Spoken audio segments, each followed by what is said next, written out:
Good morning, everyone. I hope you all are doing well and studying well, and I'm also fine. So हम Indian art and culture की series कर रहे थे, जिसमें हमने Indian classical dance form से शुरू करा। उसके बाद में हमने Indian school of philosophy complete किया, बुद्धिज़्म पढ़ा, बुद्धिस्ट लिटरेचर के बारे में पढ़ा, इंडियन लिटरेचर भी हम शुरू कर चुके हैं। ठीक है, भक्ति मूवमेंट के बारे में पढ़ चुके हैं, और आज हम बहुत इंपॉर्टेंट टॉपिक मौर्यन आर्किटेक्चर के बारे में पढ़ेंगे।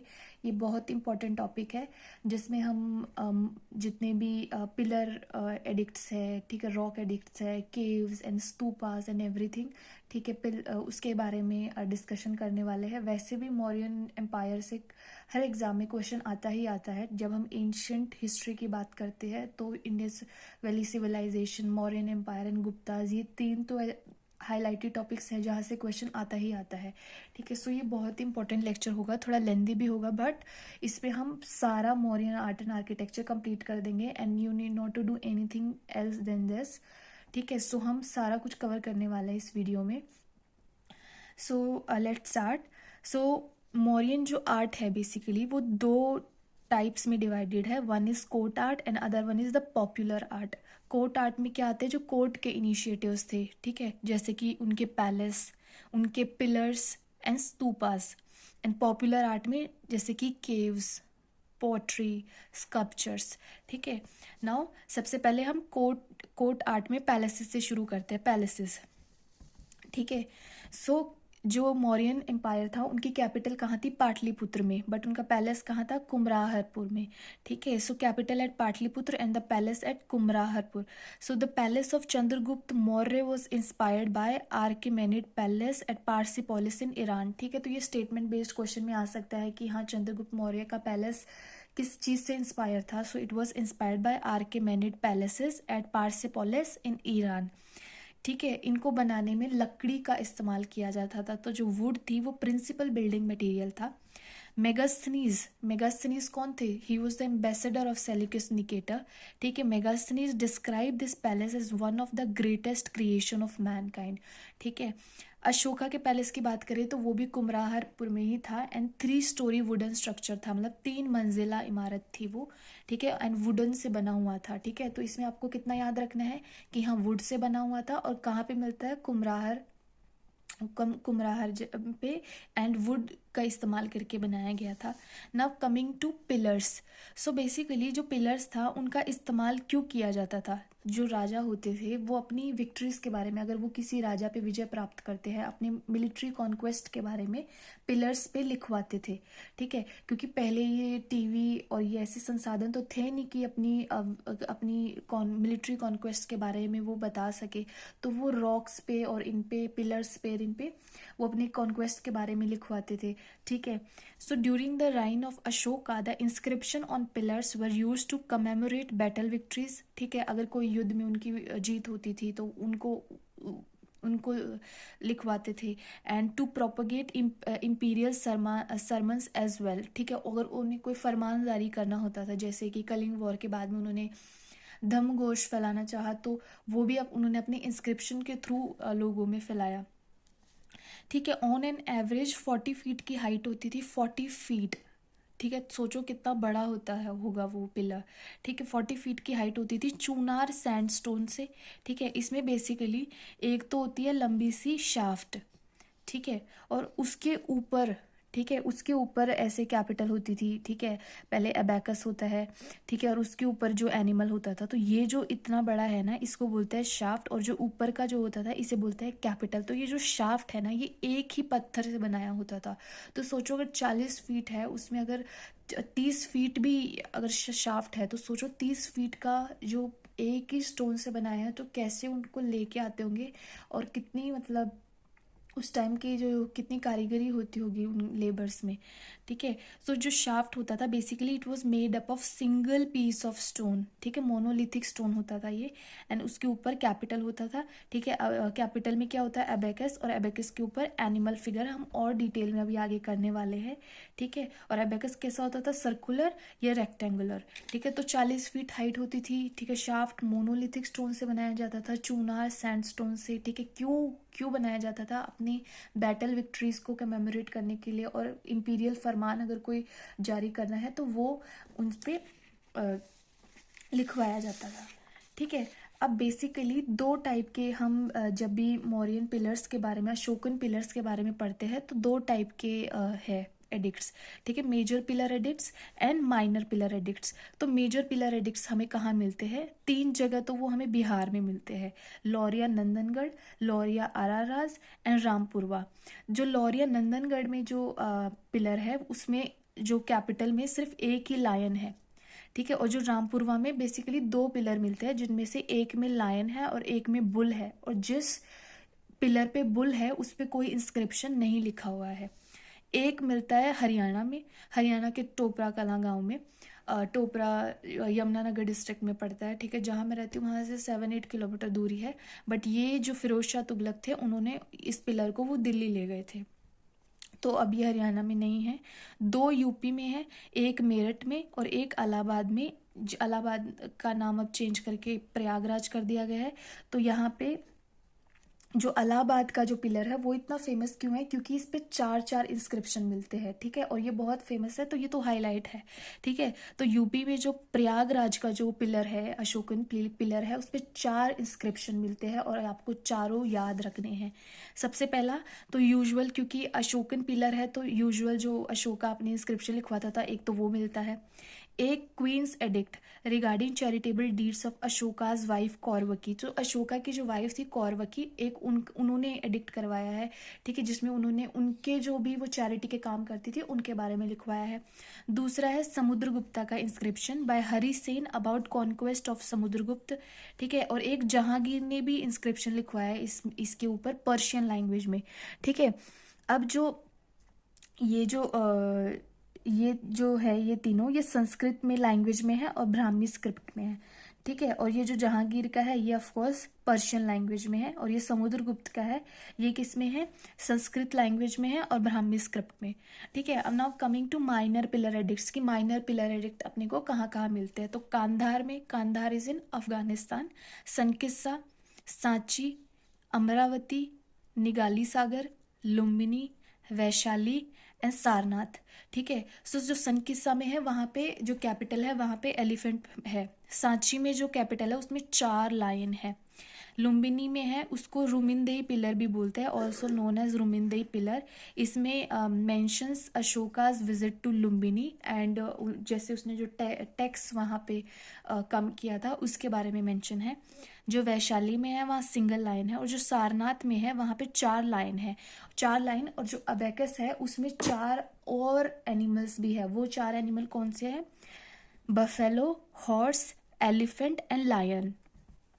ठीक है, सो ये 4 एनिमल्स हमें वहाँ पे और मिलते हैं। और जो हमारा नेशनल एम्बलम है, ठीक है, नेशनल एम्बलम है उसमें जो 4 लायन है वो 4 लायन यही से लिए गए हैं। ठीक है, वो आइडिया कहाँ से लिया गया है? यही से, सारनाथ के पिलर से।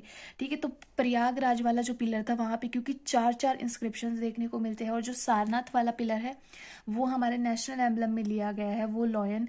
ठीक है, तो इसलिए ये दोनों इंपॉर्टेंट हो जाते हैं। कहाँ वाला? सारनाथ वाला और प्रयागराज वाला। ठीक है, तो यहाँ पे 4 लाइन है, और 4 लाइन के नीचे जो अबैकस होता है, ये 4 लाइन तो यहाँ पे है, एक इधर देख रहा है, मतलब चारों डायरेक्शन में देख रही है चारों लाइन। और ये जो अबेकस है इस पे 4 एनिमल्स और है, तो वो एनिमल कौन कौन से है? ठीक है, बुल है, एलिफेंट है, हॉर्स है और लायन है। तो सिर्फ ये 4 क्यों दिखाए गए हैं? तो यहाँ पे एलिफेंट का क्या मतलब है कि जब बुद्धा का जन्म होने वाला था तब उनकी जो मदर थी माया, उनको सपना आया था कि एक वाइट एलिफेंट उनके गर्भ में प्रवेश कर रहा है। White elephant was entering her womb. ठीक है, शी ऐसा उनको सपना आया था, तो वहाँ से ये एलिफेंट आया। हॉर्स का कहाँ से आया? बिकॉज जब उन्होंने अपने घर को त्याग दिया था तब वो अपने हॉर्स के साथ में, और उनका जो सारथी था छन, और अपने हॉर्स कंटक के साथ में निकले थे, तो वहाँ से हॉर्स। लायन क्या रिप्रेजेंट करता है? लायन की धम घोष चारों दिशाओं में फैला रहे हैं। एंड बुल क्यों आया? क्योंकि द मंथ जिसमें बुद्धा का जन्म हुआ था, ठीक है, तो उसका जोडियक साइन टॉरस होता है। टॉरस जो वृषभ राशि होती है तो उसका साइन बुल होता है। तो यहाँ से ये 4 एलिफेंट्स का आइडिया आता है। ठीक है, क्योंकि Ashoka was follower of Buddhism. ठीक है, तो abacus and the animal part Sarnath pillar का forms the official national emblem of India and nation in the national emblem of India एक चीज और लिखी है, सत्यमेव जयते, ठीक है, टेकन फ्रॉम मुंडका उपनिषद, ठीक है, ट्रूथ अलोन ट्रायम्फ, ठीक है, inscribed below the abacus in Devanagari script, ठीक है, ये सत्यमेव जयते देवनागरी स्क्रिप्ट में लिखी गई है, ठीक है। तो हमने पिलर्स के बारे में पढ़ लिया, आई होप आपको ये क्लियर हो गया होगा, ठीक है, कि मेजर पिलर एडिक्ट हमें कहाँ, ठीक है, एक बार फिर रिवाइज कर लेते हैं। मेजर पिलर एडिक्ट, अभी नोट्स की तरफ मत देखना, ऐसे ही खुद रिवाइज करो, कहाँ कहाँ मेजर पिलर एडिक्ट हमें मिले, लौरिया नंदनगढ़, लौरिया आराराज, रामपुरवा, ठीक है, एक हमें हरियाणा में मिला था टोपरा में, which was taken to Delhi by Firoz Shah Tughlaq, ठीक है, दो हमें यूपी में मिलते हैं, एक मेरठ में मिलता है और एक इलाहाबाद प्रयागराज में मिलता है जो पिलर, ठीक है, जिसपे 4 इंस्क्रिप्शंस है,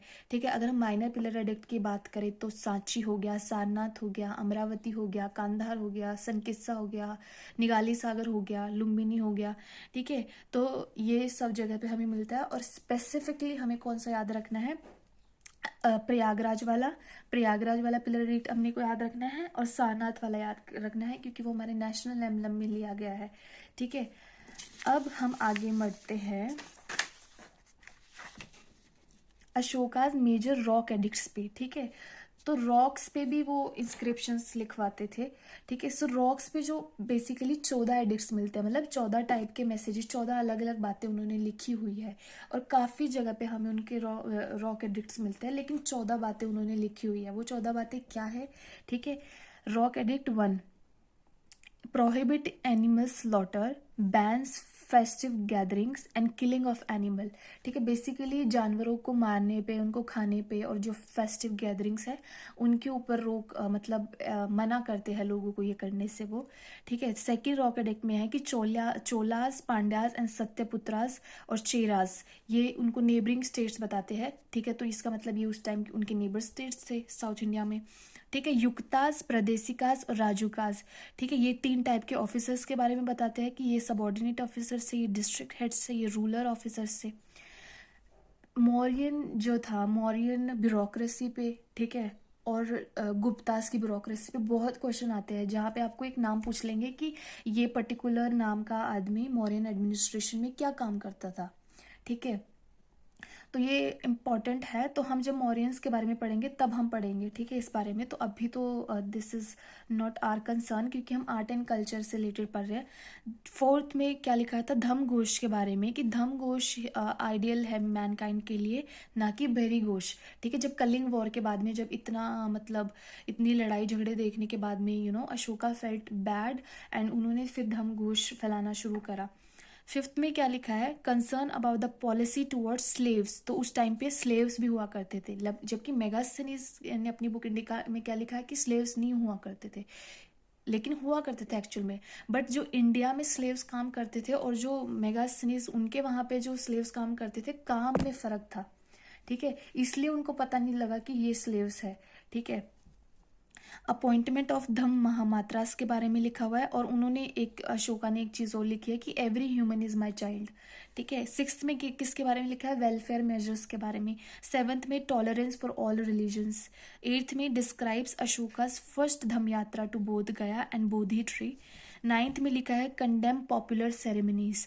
10th में लिखा है कंडेम डिज़ायर फॉर फेम, कि हमें फेम के पीछे नहीं भागना चाहिए। 11th में लिखा है एलाबोरेट धम्म मेजर। 12th में लिखा है टॉलरेंस अमंग रिलीजन। 13th में कलिंगा वॉर के बारे में, एंड 14th में describe engraving of inscriptions in different part of country. 14 में वो बताते हैं कि उन्होंने बहुत डिफरेंट पार्ट्स में अपने इंस्क्रिप्शंस एनग्रेव करवाए हैं। अब हम major rock edict and minor rock edicts के बारे में पढ़ेंगे कि कहाँ कहाँ मिलते हैं, ठीक है। ओके, तो आई होप आपको इतना समझ आया होगा कि इनका कंटेंट क्या था। तो बेसिकली जो मेजर रॉक एडिक्ट हमें कहाँ कहाँ मिलते हैं, मानसहरा, शाहबाजगढ़ी, कांधार, खलसी, गिरनार, सोपारा, सन्नती, येरागुड्डी, धोली एंड जोगाड़ा, ठीक है। ये कितनी जगह है, 10, ठीक है। ये 10 प्लेसेस पे हमें मेजर रॉक एडिक्ट मिलते हैं, ठीक है। मानसहरा और शाहबाजगढ़ी, ये नाम आपको लर्न होने चाहिए एज इट इज़, ठीक है। मानसेरा शाहबाजगढ़ी पाकिस्तान में है, कांधार अफगानिस्तान में, खलसी उत्तराखंड में, गिरनार गुजरात में, सोपारा महाराष्ट्र में, सन्नती कर्नाटका में, येरागुड्डी आंध्र प्रदेश में, धौलियन जोगाड़ा उड़ीसा में। ठीक है, इनमें से मानसेरा शाहबाजगढ़ी खलसी गिरनार येरागुड्डी, इन पे हमें 14 के 14 रॉक एडिक्ट मिलते हैं। मतलब जो हमने अभी 14 बातें पढ़ी वो 14 के 14 रॉक एडिक्ट हमें यहाँ मिलते हैं। ठीक है, तो ये 5 नाम भी आपको लर्न रखने हैं। ठीक है, धौली एंड जोगाड़ा उड़ीसा में जो ये जो दोनों रॉक एडिक्ट्स है, यहाँ पे हमें 2 स्पेशल एडिक्ट और मिलते हैं, known as separate rock edict और Kalinga edict have been incorporated which are peace making in nature and meant for pacification of newly conquered Kalinga. ठीक है, बेसिकली जो कलिंग का एरिया है ना, जो कलिंग वॉर के बारे में हम सुनते हैं कि कलिंग वॉर के बाद में अशोका को बहुत दुख हुआ कि इतना लड़ाई झगड़ा, और उसके बाद में उन्होंने धर्मघोष फैलाना शुरू किया। तो वो जो कलिंग का एरिया था बेसिकली आज की डेट में वो उड़ीसा वाला एरिया था। तो यहाँ पे हमें 2 सेपरेट रॉक एडिक्ट मिलते हैं, जहाँ पे जो शांति की बात कर रहे हैं, जो अशोका है वो शांति की बात कर रहा है। ठीक है, और these are like peace making in nature and meant for pacification. तो ऐसा बहुत लोग कहते भी है कि ये तो अशोका की पॉलिसी थी। ठीक है, अगर he was feeling so sorry for like Kalinga war, तो उन्होंने बाकी जगह पे क्यों नहीं ये वाले एडिक्ट लिखवाए, तो ये 2 ही जगह पे क्यों लिखवाए उन्होंने। तो ये बहुत लोग ऐसे हमारे टीचर ने हमें ऐसे बोला था कि ये उनकी पॉलिसी भी हो सकती है। ठीक है, सिर्फ कि उन्होंने सिर्फ कलिंग में ही क्यों ऐसा करवाया। ठीक है, अब लैंग्वेज की बात हम करते हैं, तो प्राकृत लैंग्वेज यूज़ की गई है जो इंडिया में है, जो जहाँ जहाँ इंडिया में मिले हैं वहाँ पे प्राकृत लैंग्वेज यूज़ की गई है और ब्राह्मी स्क्रिप्ट यूज़ की गई है। जो पाकिस्तान वाला एरिया है वहाँ पे प्राकृत लैंग्वेज यूज़ किया गया है, खरोष्टी स्क्रिप्ट यूज़ की गया है। और जो कांधार वी सौ की अफगानिस्तान में भी उनके मिले हैं, तो उनमें ग्रीक और लैंग्वेज और अरेमिक स्क्रिप्ट यूज़ की गई है। नाउ इन सब जो एडिक्ट्स है इनको डिसाइफर किसने किया, इनको पढ़ा किसने, जेम्स प्रिंसेप ने। ठीक है ना, minor rock edict, minor rock edict में हमें सिर्फ 4 नाम याद रखने हैं। ठीक है, 4 माइनर रॉक एडिक्ट में देखो, इस सभी रॉक एडिक्ट्स में ना अशोका का नाम अशोका नहीं मिलता है, इनमें मिलता है देवा नाम प्रिया या देवा नाम प्रियदसी, मतलब बिलेवेड ऑफ गॉड। ठीक है, समवन जो कि गॉड को प्यारा है। ठीक है, तो हमें कैसे पता चला कि ये अशोका के इंस्क्रिप्शन है, बिकॉज 4 ऐसी जगह पे है जहाँ पे अशोका नाम मेंशन किया गया है। वो 4 जगह कौन कौन सी है, मस्की, उदयगोलम, निट्टूर एंड गुजरा। इसमें से मस्की, उदयगोलम एंड निट्टूर कर्नाटका में है एंड गुजरा मध्य प्रदेश में है। ठीक है, so containing personal name of king instead of देवा नाम प्रिया और प्रियदर्शी। तो यहाँ पे किंग अशोक मेंशन किया गया है, तो हमें पता चला कि ये देवा नाम प्रियदर्शी और कोई नहीं अशोका ही है। ठीक है, इसके अलावा जो थर्ड माइनर रॉक एडिक्ट है, थर्ड माइनर रॉक एडिक्ट वो एक ही जगह पे मिलता है, वो कहाँ पे मिलता है, भाबरू बैराट में। ठीक है, moving ahead to next topic which is stupas. So basically stupas क्या होते हैं, स्तूपास कुछ भी नहीं होते। ठीक है, जैसे जो भी अस्थियां होती है उनको रख के उनके ऐसे सेमी सर्कुलर फॉर्म में उनके चारों तरफ एक माउंट बना दिया जाता है, उसी को स्तूपा बोलते हैं। ठीक है, तो स्तूपास मौर्यास के टाइम पे शुरू किए गए। तो stupas were burial mounts prevalent in India from the Vedic period से ये प्रिवेलेंट थे।